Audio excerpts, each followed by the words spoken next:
शुक्र है खुदा का, हमें इसी तरह की बहू चाहिए थी।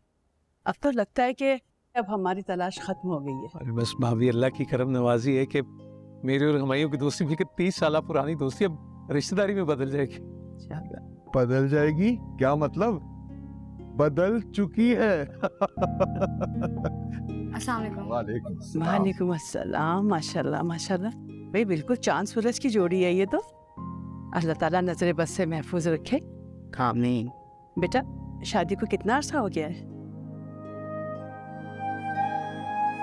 कितना और हाथ? कोई बच्चे या अभी? अभी बहुत ही कम अरसा हुआ है, बस देखे जब अल्लाह दे। हाँ क्यों नहीं, इंशाल्लाह ज़रूर, बिल्कुल। बस आप तो हमें अब शादी की तारीख दे दें। हाँ भाई बिल्कुल, ये मंगनी का चक्कर हम बिल्कुल नहीं चलाएंगे, सीधा शादी की तारीख लेने आएंगे। बस इस बात पे मुंह मीठा कराओ मेरा।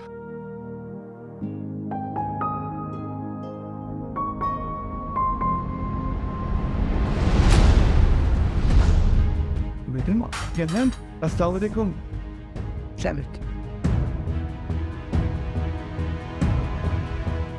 सरवर, ये हमारे बॉस की अहलिया है, अल्लाह मग़फ़िरत करे, बहुत अच्छे इंसान थे। अब अरीब साहब ने उनकी जगह संभाल ली है। He is also very nice person. तुम्हें याद तो होगा, मैं अक्सर अपने बॉस का तुमसे जिक्र क्या करता था। हाँ हाँ। मैडम, आप यहाँ क्या रिलेटिव हैं क्या?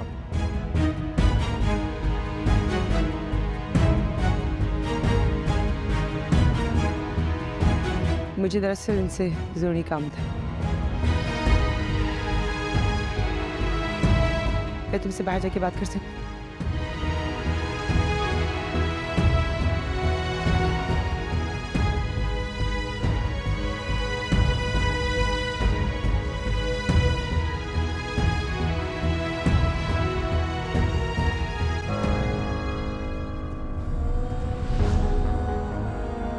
प्लीज बैठिए।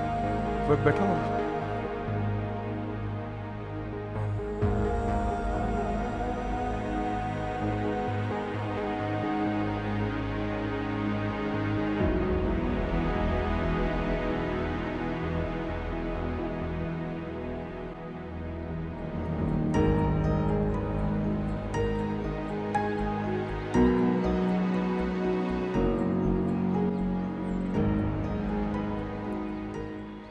जी हाँ।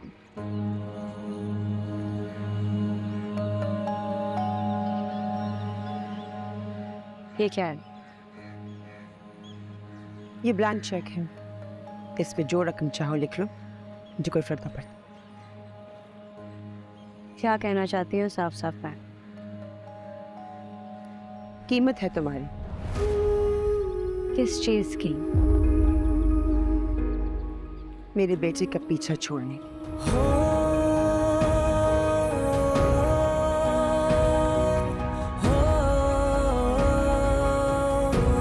ये खैरात ना अपने पास रखें।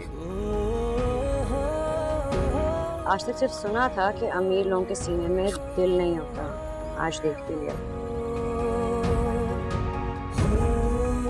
कि आप लोग किसी से हाथ मिलाने से पहले ही भांप लेते हैं कि किस इंसान से कितना फ़ायदा होगा और कितना नुकसान। लेकिन आप तो आज कुछ मुख्तलिफ ही कर रही हैं। अपने ही बेटे की सौदेबाजी पर उतर आई। अगर तुम्हें पैसे, दौलत और जायदाद से कोई गर्ज नहीं है तो क्या चाहती हो तुम? क्यों पीछे पड़ी हो मेरी बेटी? असल में आपकी गलती नहीं है, ये रखें।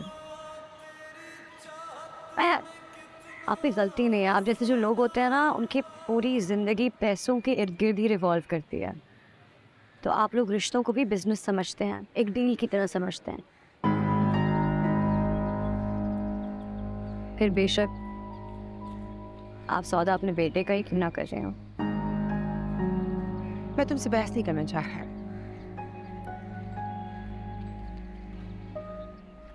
मैं सिर्फ अपने बेटे को खुश और आबाद देखना चाहती हूँ। तुमने अपना घर तो बसा लिया, मेरे बेटे को भी अपना घर बसा दो। तो वो बसाया अपना घर। आप करें आप बात उसका घर। मैंने रोका है? मैंने कौन से बेड़ियां बांधी हैं उसके पैरों में? तुम वाकई मेरी बेटी से नफरत करती हो या फिर बाकी सारी लड़कियों की तरह स्टैंडर्ड ऑफ लिविंग अप करना चाहते हो? आपको मेरे बारे में जो राय रखनी है आप रखें ना, प्लीज। लेकिन मुझे आपको कोई एक्सप्लेनेशन देने की जरूरत नहीं है। अगर मेरा राय गलत है तो साबित करो कि तुम्हारी तरबियत और तुम्हारे खून में कोई कमी नहीं है। साबित करो कि तुम एक खानदानी और इज्जतदार घराने की लड़की हो जो शादी के बाद गैर मर्द से बात करना भी जुर्म समझती है। और अगर तुम ये साबित नहीं कर पाए तो मैं समझूंगी कि मेरा बेटा जुबारे की ईंट अपने महल में लगाना चाहता था।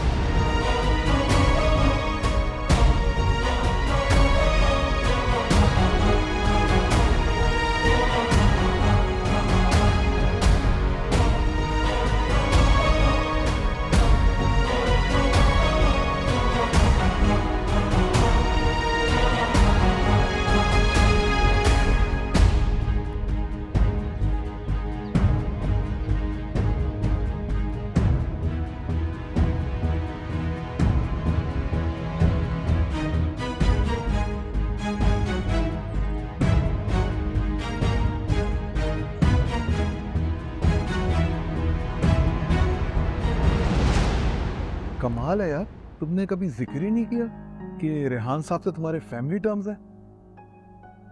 वैसे मुझे बहुत खुशी हुई इस बात की। 20 साल हो गए तकरीबन मुझे उनकी कंपनी में काम करते हुए। वो मीठा नहीं ले तो ये लो ना, भाभी आप भी लीजिए ना कुछ। बेटा लो ना, आप तकल्लुफ नहीं करना।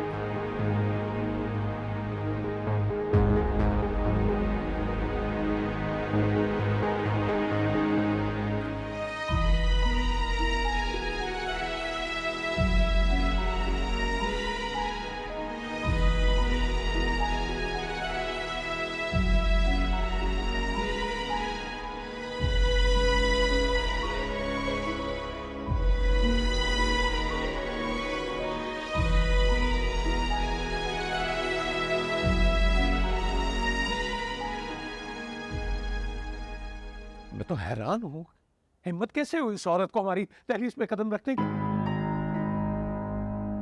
किस बात की कसर रह गई थी जो जख्मों पे नमक छिड़कने आ गई वो? हाँ बेटा, वो क्यों आई थी यहाँ पर और तुम्हें अकेले में ले जाकर क्या बात की है उन्होंने? अरे मैं तो हुमायूं की वजह से मजबूर हो गया। वो एम्प्लॉई उनकी कंपनी में, हीलो के रिश्ते की बात हो रही थी। मैंने कहा मामला बिगड़ ना जाए, वरना मैं कभी इजाजत ना देता उसे माही से इस तरह बात करने की। यही है ना वो बदजुबान औरत जिसने हमारी इज्जत और तरबियत पे उंगली उठाई थी? वही है ना ये? वो अब माही की बात तो सुन। क्या सुन लूं भाई, क्या सुन लूं? कुछ सुनने या बोलने की कसर रह गई है? मैं कहता हूं क्या हक पहुंचता है उसे? कोई इस तरह लहदा से हमारी बहू को ले जाकर बात करे, जो बात करनी थी यही करती सबके सामने। और शादी तुम भी देखते रहे। तुम्हें रुकने का कहा, तुम रुक गए। तुम क्यों नहीं गए भाई साहब? अब वो बिल्कुल ठीक कह रहे हैं भाई। हम क्या उनके कोई गुलाम हैं जो इस तरह से हमारे घर में दंदनाती कर रही हैं? मतलब हमको समझावा क्यों उन्होंने?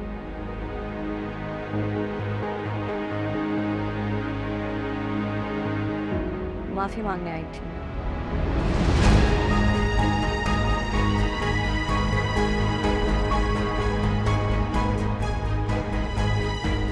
क्या माफी मांगनी, माजरत करनी? किस किस बात की? कि उन्होंने हमारे साथ जो कुछ भी किया है उसके लिए। वाह, बहुत खूब। मेरे भाई को इस हाल में पहुंचाकर वो माफी तलाश क्यों पे आ गए? और माई तुमसे क्यों माफी मांगनी है उसे? जाके अजहर से मांगती माफी, जिसे माजूर और मोहताज कर दिया। एक जान ही बाकी रह गई है, वो भी ले लेंगे, ये याद रखना मेरी बात। क्या पता भाई साहब वो वाकई शर्मिंदा।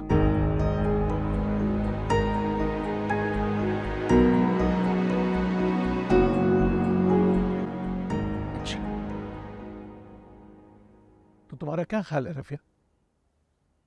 उनकी माफी तलाफी से हमारी जो इज्जत नीलाम हो गई वापस आ जाएगी।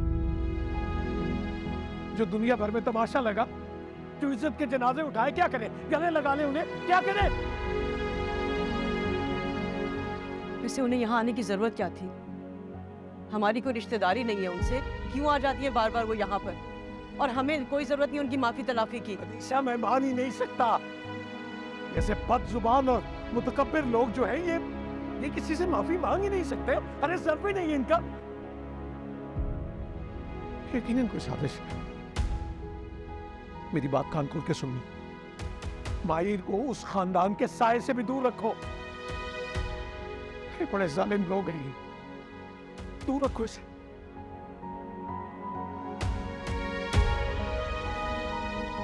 बेटा मना कर देना उन्हें कि कोई जरूरत नहीं है यहाँ आने की, और ये भी कह देना कि हमारी खामोशी को हमारी कमजोरी मत समझे वो।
यार प्लीज मेरे साथ कोई सवाल जवाब करने शुरू मत हो जाना।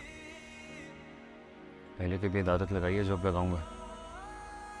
लेकिन मैं तो कटहरे में खड़ी होती हूँ ना, मुझसे तो सवाल जवाब होते हैं बार बार।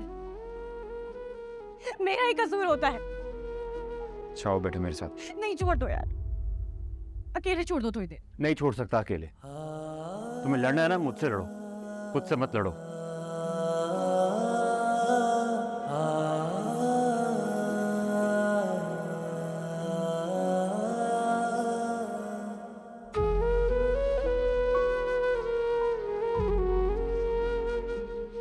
पता सर,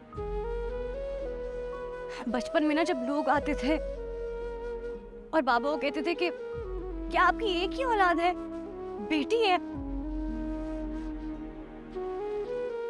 तो मुझे बहुत गुस्सा आता था कि क्या बेटी ठीक नहीं है, क्या मुझ में कोई मसला है। लेकिन अब लग रहा है कि कितना अच्छा होता ना कि अल्लाह अम्मी बाबा को बेटा दे देता। बेटा उनका सहारा तो मतलब मैं तो बोझ बन के रह गई हूँ यार। ऐसे नहीं कहते यार। माही,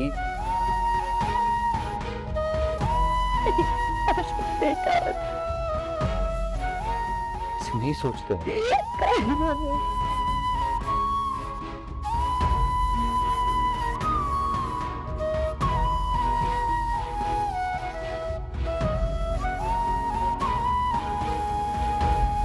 ये सब और बहुत कुछ देखने के लिए अभी डाउनलोड करें AirBuy Plus अपने स्मार्टफोन्स और स्मार्ट टीवीज पर।